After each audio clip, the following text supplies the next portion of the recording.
Halo teman-teman semua, wah saya sangat rindu untuk bisa berkumpul dengan teman-teman semua. Sudah lama sekali kita tidak bisa bertemu selama pandemi COVID-19 ini. Saya sangat rindu untuk bisa berkumpul dengan teman-teman semua untuk memuji, menyembah, serta mendengarkan firman Tuhan bersama-sama dengan kalian kembali. Dan selama pandemi COVID-19 ini, saya berharap kepada teman-teman semua untuk bisa menjaga kesehatan kalian, serta mentaati peraturan-peraturan pemerintah yang ada. Dan saya percaya kasih karunia Tuhan terus ada untuk hidup setiap kita.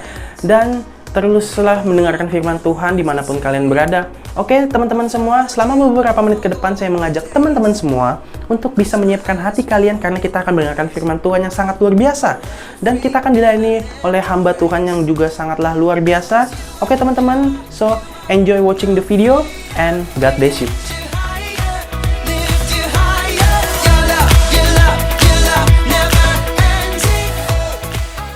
Kami mengucap syukur Tuhan buat kesempatan pada hari ini kami boleh mendengar kebenaran firman-Mu. Tuhan berkati biar kami boleh membuka hati kami untuk menerima kebenaran firman-Mu, membuka pikiran kami untuk kami boleh menerima sesuatu yang mengubahkan kehidupan kami. Kami mengucap syukur Tuhan di dalam nama Tuhan Yesus Kristus. Haleluya.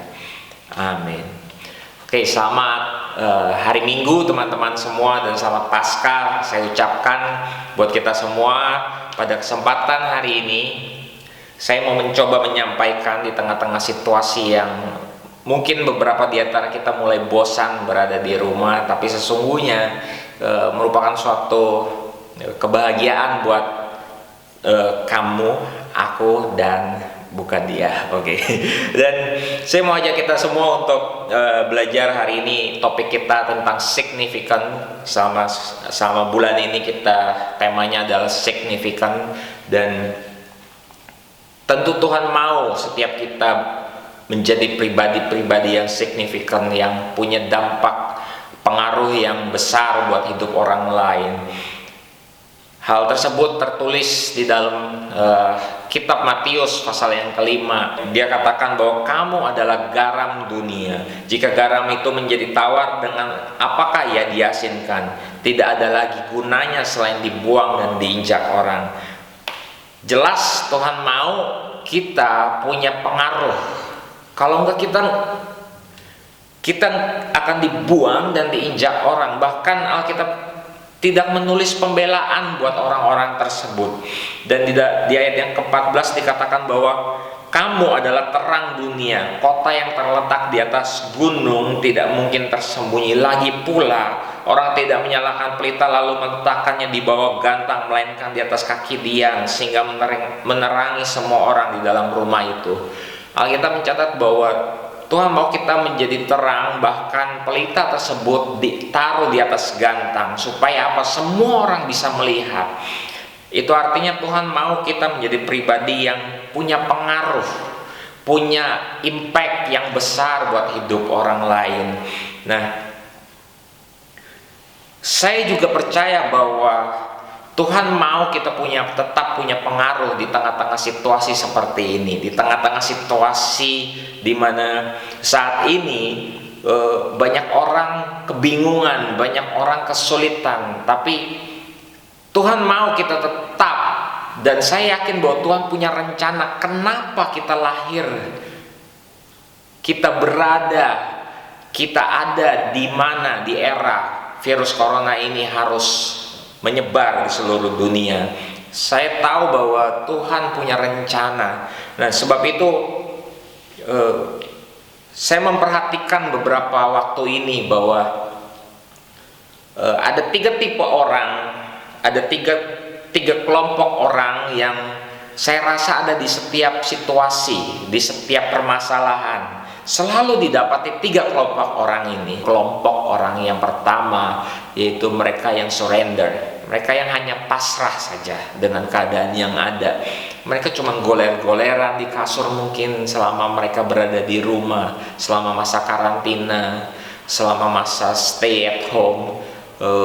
Mereka cuma nonton video, film-film drama Korea, atau ya hanya sibuk mengeluh. Mereka hanya santai saja di rumah.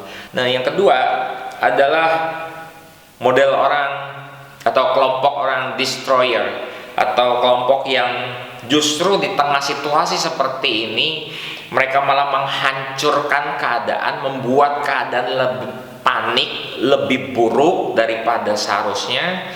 Mereka mungkin menakut-nakuti orang dengan berbagai macam hoax, menebar hoax dan sebagainya. Dan kamu bisa bayangin situasi seperti ini, keadaan dia bukannya membawa damai, tapi dia membawa ketakutan. Semakin takut, orang semakin khawatir. Malah beberapa orang mungkin memutuskan untuk melakukan tindakan kejahatan di tengah situasi seperti ini. Hal ini juga terjadi pada saat kalau teman-teman ingat cerita 12 pengintai, ada 10 pengintai lainnya selain Yosua dan Kaleb, di mana ketika mereka pulang, mereka menyampaikan kabar yang mengerikan di tengah-tengah bangsa itu. Di dalam Bilangan pasal yang ke-13 ayat 31 dibilang, tetapi orang-orang yang pergi ke sana bersama-sama dia berkata, kita tidak dapat maju menyerang bangsa itu karena mereka lebih kuat daripada kita. Juga mereka menyampaikan kepada orang Israel kabar buruk tentang negeri yang diintai mereka dengan berkata, negeri yang telah kami lalui untuk diintai adalah suatu negeri yang memakan penduduknya. Wow, mereka bilang orang-orang itu makan orang, hati-hati. Dan dibilang lagi, semua yang kami lihat di sana orangnya tinggi-tinggi perawakannya, tinggi-tinggi, besar-besar. Kemudian di ayat yang ke-33 juga dia bilang, kami lihat di sana orang-orang raksasa, orang enak yang berasal dari orang-orang raksasa, dan kami lihat diri kami seperti belalang. Dia lihat diri mereka kecil banget. Dan setelah kejadian itu kita tahu di pasal yang ke-14 dikatakan bahwa mereka ketakutan begitu luar biasa. Bangsa itu menjerit-jerit, mereka seluruh bangsa itu karena 10 orang ini. Karena 10 orang ini keadaan bangsa itu hari itu begitu kacau. Semua ibu-ibu, tolong gimana ini, kita bakal mati. Wah, anak-anak pada nangis, semua pada nangis. Semua keadaan menjadi lebih kacau. Nah, ini tipe yang kedua, yaitu destroyer. Mereka semakin menghancurkan keadaan yang ada. Tapi ada kelompok orang yang ketiga, yaitu apa? Mereka disebut survivor, atau orang-orang yang selalu mencari cara untuk survive dalam keadaan situasi apapun. Nah, Kaleb bahkan bilang mencoba menenteramkan hati bangsa itu di hadapan Musa. Dia bilang tidak. Di ayat yang ke-30 dia bilang, kita akan maju dan menduduki negeri itu, sebab kita pasti akan mengalahkannya, kita pasti akan menghancurkannya. Wow, Kaleb seorang survivor yang luar biasa. Dia buat signifikan pengaruh di tengah-tengah bangsa itu. Dan ditambah dengan Yosua di pasal yang ke-14 ayat yang ke-7, mulai ayat yang ke-6 dibilang, tetapi Yosua bin Nun dan Kaleb bin Yefune yang termasuk orang-orang yang telah mengintai negeri itu mengoyakkan pakaiannya dan berkata kepada umat Israel, negeri yang kami lalui untuk diintai itu adalah luar biasa baiknya.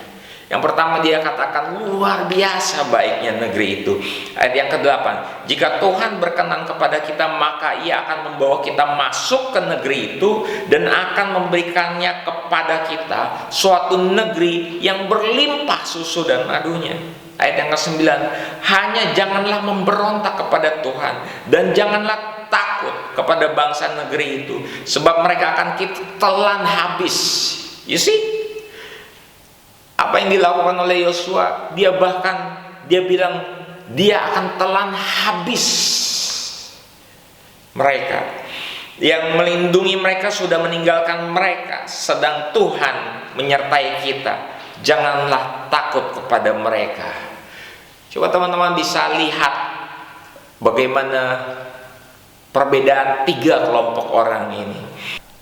Hal ini terkonfirmasi di dalam Matius pasal yang ke-22 ayat yang ke-14, sebab banyak yang dipanggil tetapi sedikit yang dipilih. Bahkan di dalam Matius 22 ayat 13 sampai 14, tetapi orang yang bertahan sampai pada kesudahannya akan selamat. Tipe-tipe orang survivor ini, kelompok survivor ini yang bertahan, dia akan selamat, Alkitab katakan. Tetapi orang ini gak banyak, sedikit. Di dalam setiap musibah, di dalam setiap keadaan, situasi yang sulit, yang bertahan itu selalu lebih sedikit jumlahnya daripada yang selamat. Oleh sebab itu, saya mau ajak kita semua untuk mengerti bahwa di dalam setiap situasi akan selalu keluar 3 tipe orang ini. Pertanyaannya, saudara mau jadi kelompok orang yang mana?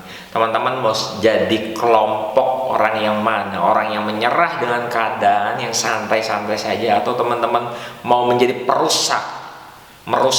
Saudara mulai mengeluh di rumah, teman-teman mulai mengeluh, teman-teman mulai ngomongin perkataan bosan, setiap hari bosan, sehingga membuat keluargamu di rumahmu benar-benar situasinya semakin membosankan. Atau teman-teman pilih menjadi tipe orang yang ketiga, yaitu orang yang survivor. Saudara ambil tindakan, mulai menghibur keluargamu mungkin, mulai mengajak mereka untuk berdoa bareng mungkin, dan mulai manfaatin. Dulunya kalian gak punya waktu untuk berdoa, sekarang mungkin kalian punya waktu lebih banyak untuk berdoa. Dulu kalian mungkin gak punya waktu untuk belajar, sekarang kalian punya waktu lebih banyak untuk belajar. Dulu mungkin kalian gak punya waktu banyak untuk olahraga, sekarang kalian punya waktu lebih banyak untuk olahraga. Manfaatkan itu sebaik mungkin. Dan ketika pandemi ini selesai, saya yakin orang-orang yang memutuskan untuk menjadi seorang survivor, dia akan keluar menjadi orang-orang yang Alkitab katakan bahwa mereka akan menjadi orang-orang yang lebih daripada pemenang. Demikian yang saya mau sampaikan hari ini. Tuhan Yesus memberkati. Semoga ini menjadi berkat buat kita semua. God bless you. Nah teman-teman semua, gimana firman Tuhan hari ini? Sangat memberkati sekali bukan? Saya juga sangat diberkati firman Tuhan hari ini. Nah, buat teman-teman, kalian harus ingat bahwa kita harus bisa menjadi seorang survivor. Oke teman-teman semua, tetap semangat dan terus mengandalkan Tuhan dalam hidup kalian. Biarlah Tuhan bekerja dengan sangat dahsyat dalam hidup setiap kita. Oke teman-teman semua, saya juga mempunyai informasi menarik lainnya, yaitu kita GPDI Kasih Persaudaraan mempunyai Connect Family, yaitu Komsel. Buat teman-teman yang belum terhubung dalam Connect Family, jangan khawatir kalau kalian bisa tetap terhubung dengan Connect Family dengan menghubungi nomor yang ada di bawah sini untuk mendaftar. Dan juga teman-teman yang tidak ingin ketinggalan info terupdate lainnya, kalian bisa follow Instagram GPDI Kasih Persaudaraan, yaitu di sini GPDIKP. Dan buat teman-teman juga yang tidak ingin ketinggalan video-video menarik lainnya firman Tuhan, dan kalian bisa mengupdate video-video terbaru dari GPDI Persaudaraan, kalian bisa mensubscribe di sini dan nyalakan tombol notifikasinya, oke? Agar tetap kalian bisa menerima notifikasi dari GPDI Persaudaraan. Dan teman-teman semua, saya ingin mengingatkan kembali kepada teman-teman semua agar kalian bisa menjaga kesehatan kalian semua dan mentaati peraturan-peraturan pemerintah yang ada. Biarlah Tuhan terus menyertai kita dimanapun kita berada, dan teruslah berharap kepada Tuhan. Oke teman-teman semua, tetap semangat dan berjuang. Saya berdoa juga buat teman-teman semua agar kalian terus sehat selalu. Oke teman-teman semua, see you on the next video, and bye-bye and God bless you. Terima kasih Tuhan Yesus. Dan saat ini Bapa, anugerahkanlah berkat yang terbaik daripadamu Bapa. Kasih sayang dari anakmu yang tunggal Yesus Kristus, serta persekutuan dari Allah Roh Kudus menyertai hidup setiap umat-umatmu mulai saat ini sampai Maranatha. Tuhan Yesus datang kembali di awan-awan yang permai. Dalam nama Yesus kami berdoa. Haleluya. Amin. Tuhan Yesus memberkati.